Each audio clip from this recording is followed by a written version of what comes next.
So I, at least at one time, was a big fan of the concept of individualizing therapy for kidney transplant recipients, and I guess I still am, but it's a pipe dream.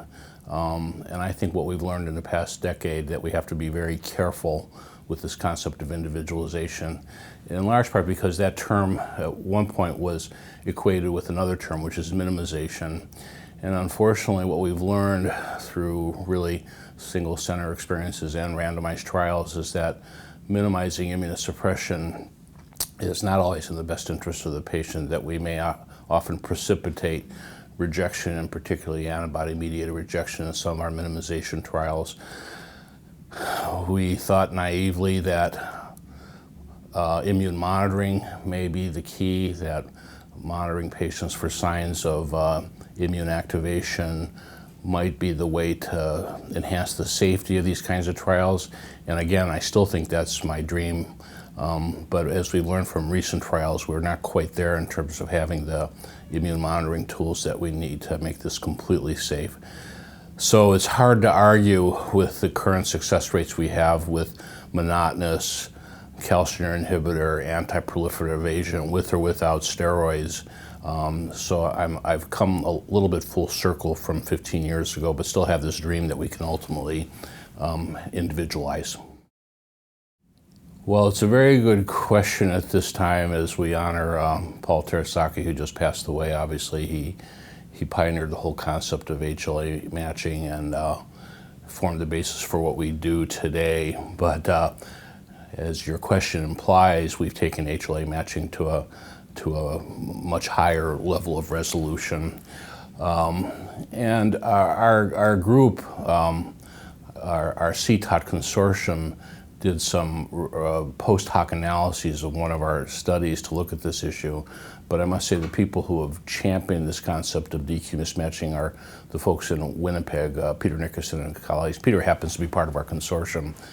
But when we looked at the role of minimizing CNIs in one of our studies, we were unhappy with the rate of DSA formation, or donor-specific antibody formation, and found in retrospect, again in post hoc analyses, that DQ mismatching with a threshold of I think 16 DQ mismatches sort of predicted in a small number of patients those who were going to develop DSAs. So I think that's potentially a very powerful tool for any future attempts at individualizing or minimizing immunosuppression, although it probably remains to be validated and further tested.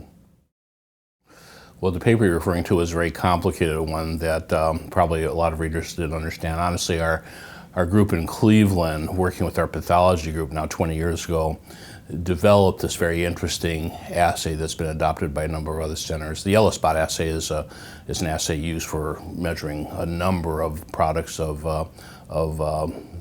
cells, in our case, cells from the blood. We've actually published many papers showing that the pre-transplant assay done in a donor-specific fashion where the cells are stimulated by the actual donor cells, looking at interferon production by PBLs, is fairly correlated, not only in some of our studies with acute rejection, but more importantly with renal function as measured by estimated GFR over time. And that's been duplicated by our own group in several cohorts of patients, but also by several other groups around the world, in Korea and Barcelona, to name a couple. So we still think that the test has some validity. You're referring to again, a paper that was a post hoc analysis of CTOT-01, one of the first clinical trials of organ transplantation initiatives. And we looked retrospectively with all the weaknesses of retrospective analysis at the influence of induction therapy on the predictive value of that assay. And the problem is that the study wasn't designed to look at induction therapy. Induction therapy was totally up to the investigator, so it wasn't rigorously controlled in any fashion. Ironically, anti-rabbit, thymocyte globulin or thymoglobulin appeared to abrogate the predictive value of the ELISpot test pre-transplant on at least acute rejection rates, whereas it was still highly predictive in the group that got either no induction therapy or basiliximab. Again, whether ATG can allow transplantation in the face of a risk measured by the ELISpot assay for gamma interferon remains to be tested in prospective trials where that's the primary endpoint, but it's provocative data. Now, since you mentioned this assay, I'll mention some of our ongoing studies and a paper, an abstract at this meeting, which I wasn't a co-author of, but was done by Peter Heger, my main research collaborator. We have expanded this donor-specific assay to something called the panel of reactive T cells, or PRT, in which pre-transplant or anytime post-transplant, if we wanted to, we can do the same assay against multiple donors, if you will, third-party donors. The assay is akin to the PRA, which everybody's familiar with, where you look at whether you have antibodies against a panel of cells from normal volunteers. The PRT has been around for a while, hasn't been rigorously tested, but the latest improvement on the PRT assay is using IL-15 to augment the responses. And Peter's group has shown in one small single center study that the augmented PRT test is probably as valuable or even more valuable as a predictor of at least GFR after transplant. So we're very excited about that. There's a commercial group that's developed its own version of the PRT that's doing some ongoing studies. Probably see the results of those in the next year or two. So obviously, once again, 10 years ago, I was greatly enthused by the idea that we could get rid of calcineurin inhibitors. The underlying hypothesis is that these are bad drugs that are nephrotoxic and cause other side effects, including those that impact upon cardiovascular outcomes. All that's come full circle in the time that we were designing trials to test the hypothesis. What I mean by that is that a number of studies, mostly focusing on grafts that were in trouble, the DCAF study, the Mayo Clinic experience come to mind, have shown that the whole concept of CNIs being pro-fibrotic and nephrotoxic has been a little overdone, and that in fact these drugs remain our cornerstone for immunosuppression. If you look at all of the trials from 10 years ago where CNIs were withdrawn blindly, I mean, in the absence of immune monitoring as a tool to facilitate safety, every one of those trials showed a higher incidence of rejection in the experimental groups that were randomized to come off of the CNIs. And those trials were done long before we were aware of the importance of donor-specific antibodies in humoral rejection in that setting.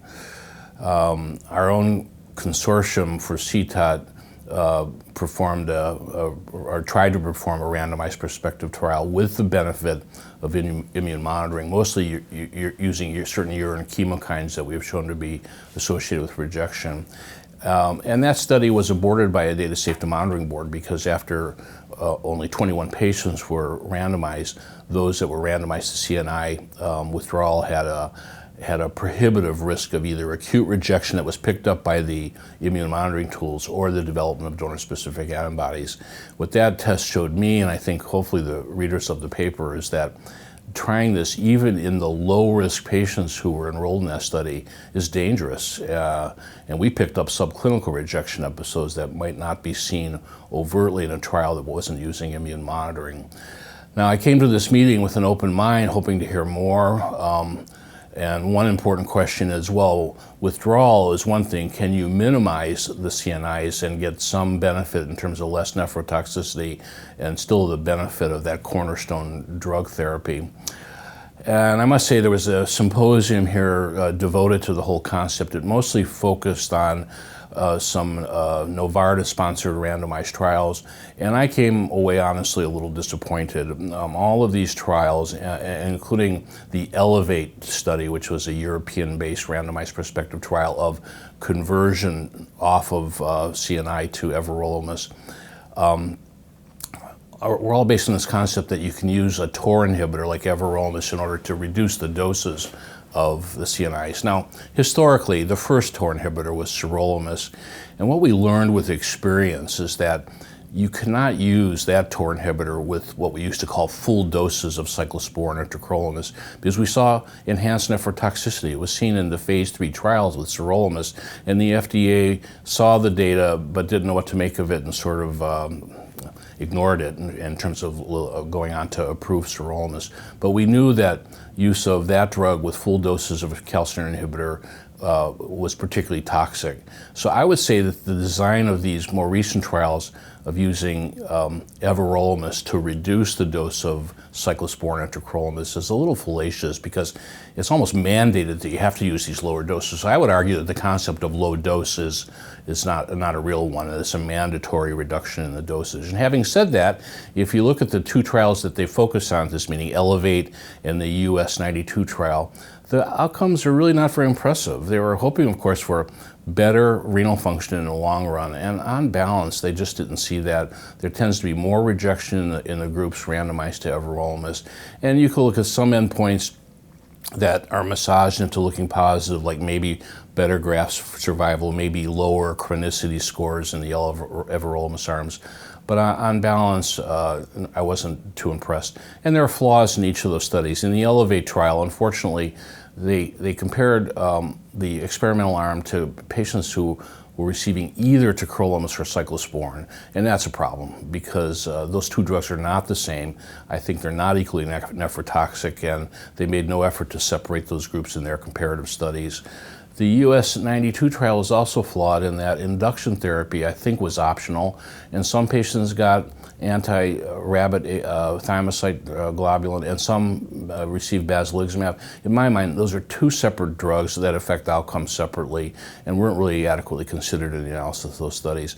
So I think they'll make a case from these studies that everolimus-based low-dose CNI regimens are non-inferior to what we call the standard of practice, but I'm not impressed that they're superior or offer that much more. And then there's always the concerns about side effects of the TOR inhibitors that come into play when you look at that class of drugs as a way of doing this. Well, the main ones that we're concerned about in the long run are proteinuria. And clearly all these studies show that there's more proteinuria.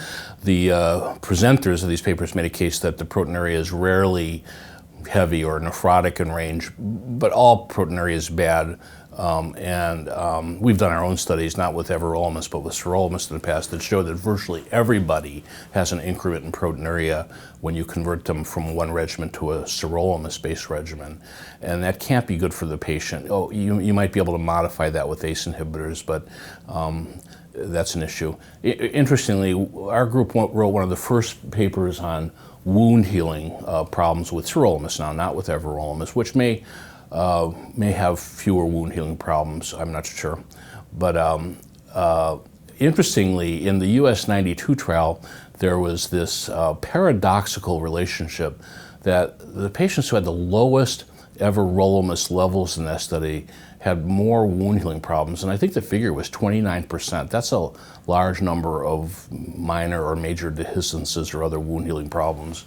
The problem in the way they did the analysis, wound healing, of course, occurs immediately after the operation, and at that point you don't have that many everolimus levels to look for. So they were actually looking at the everolimus levels during the year following the operation and then correlating it with wound healing. Well, I think they forgot the very good possibility that investigators seeing a wound healing problem may have lowered the dose of everolimus in order to deal with the problem, and then months later those levels appeared to be lower. So I don't even trust that relationship. It's paradoxical, but I don't think it's a true cause and effect relationship. I still think that this TOR inhibitor can cause wound healing problems, proteinuria, and the other main complaint that we've seen from patients is leg edema, peripheral edema. And I don't remember them commenting too much on that in the presentations, but I'm sure it was there.